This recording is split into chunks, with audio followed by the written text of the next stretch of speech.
রহমতুল্লাহি আসসালামু আলাইকুম রহমতুল্লাহি বরকাত। প্রিয় ভাইরা, এই যে দেখতে পাচ্ছেন উহুদ পাহাড়, জাবালে উহুদ। এই যে এই যে হলো জাবালে উহুদ। আল্লাহ নবী এখানে যুদ্ধ করছিলেন কাফেরদের সঙ্গে। আর এটা হলো জাবালে রুমা।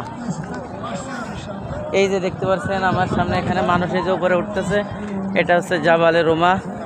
আল্লাহ রাসূল এই জাবালে রুমায় 50 জন সাহাবা ইকরাম এখানে নিযুক্ত করেছিলেন যে তোমরা এখান থেকে সরবা না, তোমরা এখান থেকে যাইবা না। পরবর্তীতে উহুদ পাহাড়, উহুদ যুদ্ধ যখন হলো তখন মুসলমানরা বিজয় অর্জন করলেন, এই খবর ছড়িয়ে পড়লেন এবং সবাই মনে করছে বিজয় যেহেতু হয়ে গেছে, তখন 40 জন সাহাবী ওখান থেকে চলে যায় এবং 10 জন সাহাবী ওখানে থাকে। এবং সেখানে ইমাম যে থাকেন তিনি বলেন যে আল্লাহ রাসূল তোমাদেরকে বলে নাই যে তোমরা এখান থেকে যাইবা না? যদিও তোমাদের এখান থেকে তোমাদের কাকে তোমাদের চোখ উঠায় নেয় কিংবা তোমাদের উপরে যতই নির্যাতন হোক, তোমরা এখান থেকে সরে যাবা না। এটা হলো আমিরের নির্দেশ। তারপর রাসূলের আদেশ তারা মানে নাই। পরবর্তীতে খালিদ বিন ওয়ালিদের নেতৃত্বে, খালিদ বিন ওয়ালিদ ছিল হলো কাফেরদের লিডারে ছিলেন। তখনও খালিদ বিন ওয়ালিদ মুসলমান গ্রহণ করে নাই, মুসলমান তখন খালিদ বিন ওয়ালিদ হয় নাই। তার নেতৃত্বে সাহাবা ইকরাম শহীদ হন এবং আল্লাহ রাসূলের দাঁত ভেঙে যান, লোহার সব কিছু মাথার মধ্যে ঢুকে যায়। এই যে লোহার হেলমেট, এখানে আল্লাহ রাসূলের এই দেশে জাবালে রুমায় 40 জন সাহাবী চলে যাওয়ার কারণে, আমির না মানার কারণে মুসলমানদের পরাজয় হয়েছিল। এবং এই যুদ্ধে আল্লাহ রাসূলের আপন চাচা আমির হামজা শহীদ হয়েছিলেন। আমির হামজা, তার উপরে গোসল ফরজ হয়েছিল। তার স্ত্রী এসে বললেন যে আমার স্বামী আমির হামজা গোসল ফরজ, তাকে গোসল দিতে হবে। তখন আল্লাহ তাআলার ফেরেশতারা আমির হামজাকে গোসল দেয় আসমানের মধ্যে।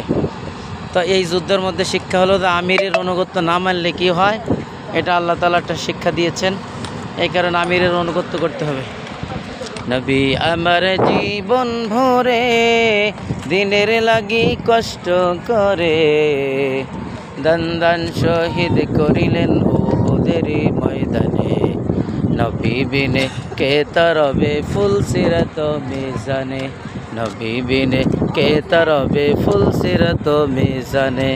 এমন নবী, এমন আমার নবী, আমার পিতা মাতা নাই যে তাহার, তারপরেও কত মারা মারলো তাকে দুশ্মনে। নবী বিনে কে তরবে ফুল সিরাত মিজানে।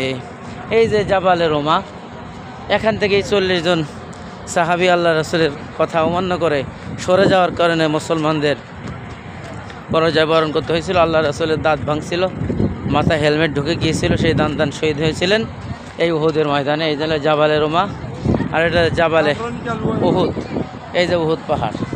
তো আল্লাহ তাআলা আমাদের এই নিদর্শনগুলো শিক্ষা নেওয়ার করতে হবে যে আমিরের কথা অমান্য করা যাবে না। যুদ্ধের ক্ষেত্রে হোক, যে ক্ষেত্রে হোক, আমিরের কথা মানতে হবে। আল্লাহ তাআলা আমাদের সকলকেই উহুদের এই চেতনা নিয়ে আমাদের মৃত্যুর আগ পর্যন্ত চলার তৌফিক দান করেন। আমিন।